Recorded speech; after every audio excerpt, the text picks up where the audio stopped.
Hi guys! Today I'm going to show you how to arrange a doll shoe display using something that can be found at a yard sale. I bought this wood display shelf for $1 at a local yard sale. It had a broken off part and a sloppy paint job. The first thing I did was nail that board and paint the shelf white using acrylic paint.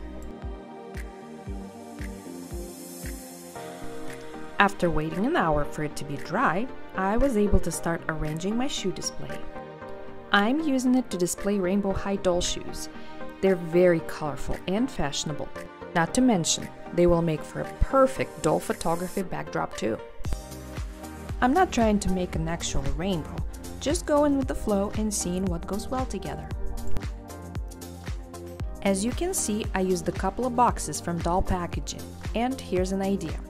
If you want a pop of color in your display, you can cut out squares from doll packaging to fit the back of your display, and it will give all that cardboard new life and there will be less waste.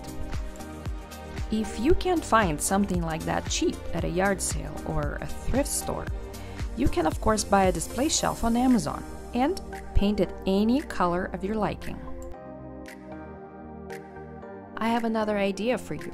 If we're talking about rainbow high dolls, the idea is to just glue those doll packaging shoe boxes together and make a colorful display out of those.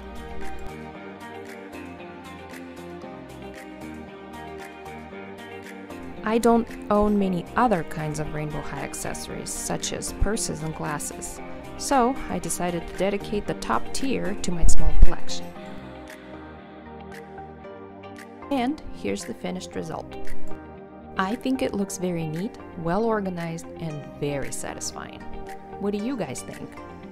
Once again, thank you for watching, and I will see you in my next video.